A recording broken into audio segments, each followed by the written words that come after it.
அதுக்குன்னு ஆள் இருக்காங்க, புரோக்கருங்க இருக்காங்க. அவங்க மூலமா மட்டும்தான் இங்க எல்லாம் வேலை செய்ய முடியும்.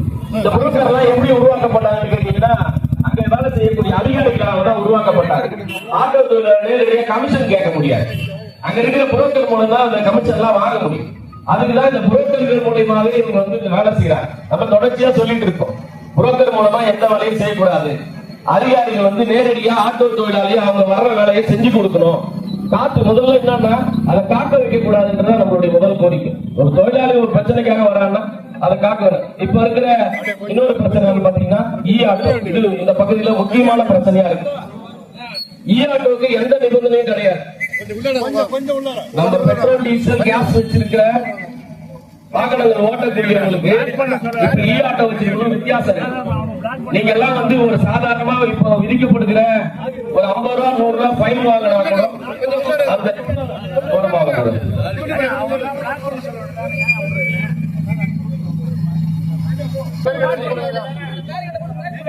நம்ம எல்லாம் ஃபைன் வாங்கினா கூட அந்த காரணத்தை காட்டி உங்க பேர்ல வழக்கு இருக்கு, என்ன வழக்கு, நம்ம எல்லாம் பெரிய கொலை குற்றவாளியா, நம்ம ஒரு 100 ரூபாய் அபராதம் வாங்குறது கூட அதை காமிச்சு நாங்க எஸ்டிஏ மீட்டிங்ல வச்சு உங்க நீங்க நிரபராதி நிரூபிச்சதுக்கு அப்புறம் தான் உங்க பெயர் மாற்றம், பர்மிட் பெயர் மாற்றமோ இல்ல பர்மிட் வழங்குறதோ அது சம்பந்தமான வேலைகளை செஞ்சு தருவோன்றதா இப்ப இருக்கிற நடைமுறையில இருக்கு.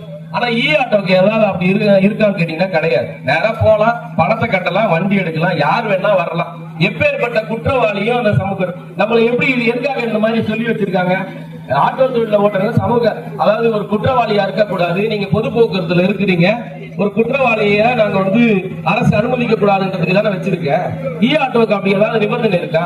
எஸ்டிஏ குள்ள ஸ்டேட் டிரான்ஸ்போர்ட் அத்தாரிட்டிக்குள்ளார இ ஆட்டோ பதிவு பண்ணப்படுதா? இல்ல அதுக்கு ஏதாவது விதிமுறை இருக்கா? விதிமுறையே இல்லாம எங்க நினைச்சாலும் கம்பெனிகளுக்கு, அதாவது இந்த கார்பரேட் கம்பெனிகளுக்கு முதலாளிகளாக இருக்கக்கூடியவங்களுக்கு இங்க இருக்கிற ஆட்சியாளர்கள் சேவகம் செய்யக்கூடிய வேலை தான் அந்த மத்திய அரசாங்கம் தொடர்ச்சியா செஞ்சுட்டு வருது. அதனுடைய விளைவாக தான் இந்த இ ஆட்டோ வரவேற்கிறோம். நான் என்ன சொல்றேன்னா வரவேற்கிறோம். ஆனா அதே சமயம் இந்த இ ஆட்டோவுக்கு நாங்க மாறுற மாதிரி ஏதாவது மாற்றம் இருக்கா?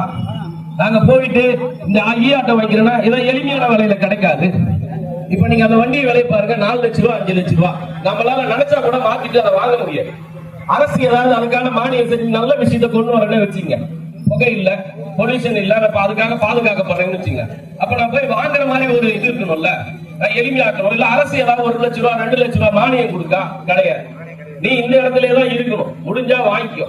அதுக்கு எந்த கட்டுப்பாடும் கிடையாது. எல்லா குற்றவாளியும் அதுக்குள்ளார வந்து நிக்கிறான். எனக்கும் அதுக்கும் எந்த சம்பந்தமும் இல்ல, நீ பாட்டு உட்காந்து இருக்கிற. இது சாத்தியம் கிடையாது. இதை நாங்க ஒருபோதும் இங்க இருக்கிற ஆட்டோ தொழிலாளர் அனுமதிக்க மாட்டோம். ஒண்ணு அத நீங்க வந்து போக்குவரத்துறை கட்டுப்பாடுக்குள்ளார விதிமுறைகளுக்குள்ளார கொண்டு வரணும் இ ஆட்டோவை. அப்படி இல்லைன்னா அதை ரிஜிஸ்டர் பண்றதை நிறுத்தணும். எங்களுடைய முதன்மையான கோரிக்கை அதான். ஒண்ணு சட்டத்துக்குள்ளார கொண்டு வா, இல்லைன்னா அதை நிறுத்துறது நம்மளுடைய கோரிக்கை. அது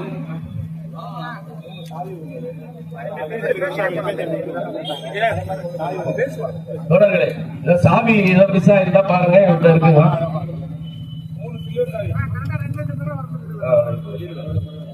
அதே போல தோழர்களே, பொதுவா பாண்டிச்சேரி ஒரு சட்டம் இருக்கு. என்னன்னு கேட்டீங்கன்னா, பாண்டிச்சேரி எல்லை ஓரங்கள்ல இருக்கக்கூடிய பகுதிகளுக்கு, அதாவது பக்கத்துல ஒரு தமிழ்நாட்டுக்கு ஒரு 2-3 கிலோமீட்டர் போயிட்டு வரணும். முதல்ல பாத்தீங்கன்னா ஒரு 6 கிலோமீட்டர் வரைக்கும் போயிட்டு வர்றதுக்கான அனுமதியே இருக்கு. ஆனா இப்ப இருக்கிற அரசாங்கம் அதை நடைமுறைப்படுத்துறது கிடையாது.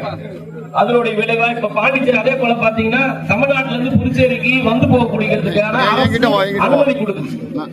அதுக்கு பர்மிட் போட்டு தராங்க. ஆனா புதுச்சேரியில இருந்து தமிழ்நாட்டு பகுதிக்கு போயிட்டு வர்றதுக்கான ஏற்பாடு இல்ல. நான் இப்ப கூட நேற்று கூட ஆர்டிஓட்ட தான் பேசியிருக்கோம். ஒன்று எங்க புதுச்சேரியில இருந்து தமிழ்நாட்டுக்கு போயிட்டு வர்றதுக்கான தற்காலிக பர்மிட்டை வழங்கணும். அப்படி இல்லைன்னா நீங்க யாரையும் உள்ளார அனுப்பாது, அவங்களுக்கு கொடுக்கிற அனுமதி போல எங்களுக்கும் கொடுக்கணும் அப்படின்றத சொல்லியிருக்கோம். நாங்க அதுக்கு ஏற்பாடு பண்ணுங்கன்னு சொல்லியிருக்காங்க. இ ஆட்டோ முறைப்படுத்த வேண்டும். முக்கியமானது என்னன்னா இ ஆட்டோ முறைப்படுத்த வேண்டும். அதை எதிர்காலத்துல நம்மளுடைய போராட்டத்தின் விளைவாக நிச்சயமாக அதற்கான தீர்வுகளை எப்போதும் உங்களோடு துணை நின்று செய்வோம். சிஐடி உங்களுக்கான வழிகாட்டும். எந்த பிரச்சனையானாலும் உங்களோட தொழிலாளர்களோட முதல்ல இது மற்ற எதையும் நீங்க யோசிக்காதீங்க. ஆட்டோ தொழிலாளருக்குன்னா முதல்ல நாங்க இருப்போம், உங்களோட துணையா இருப்போம். ஒன்றிணைந்து போராடுவோம், வெற்றி பெறுவோம். நன்றி. தொடங்கி இருக்கிறது. அதற்கு முன்னால் ஊடகத்தில் இருந்து ஊடக தோழர்கள் வந்திருக்கிறார்கள். அவர்களுக்கு ஒரு 3 நிமிடத்திற்குள் அந்த கோரிக்கைகளை நாம் தெரிவித்து விடுவோம். தெரிவிக்கப்பட்ட பிறகு நாம் பேரணியை தொடங்கலாம்.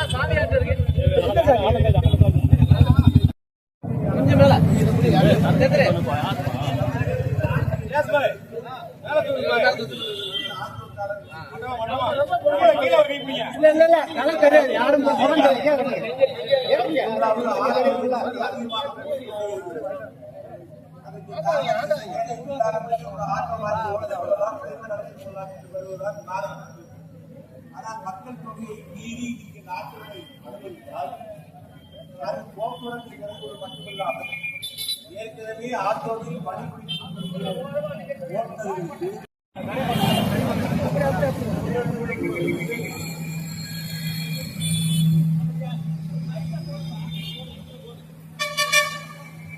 வெள்ளட்டும் வெள்ளட்டும்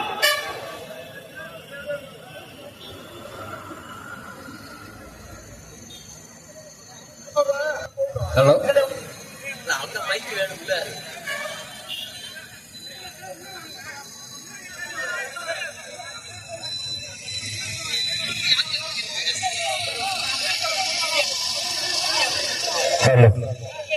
ரெண்டு பேரா போகப்பா. ஆட்டோ டிரைவர் அனைவரும் 2 பேரா போகட்டும்.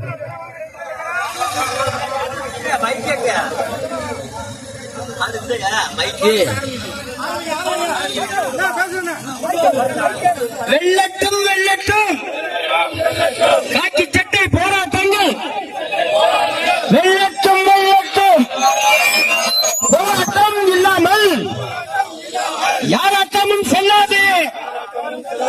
விதியை நம்பி பயனில்லை. வீதியில் இறங்கி போராடு. புதுவை அரசு புதுவை அரசு புதுவை அரசு புதுவை அரசு காலை ஒட்டியில குறைந்தபட்ச தமிழக பகுதிக்கு தற்காலிக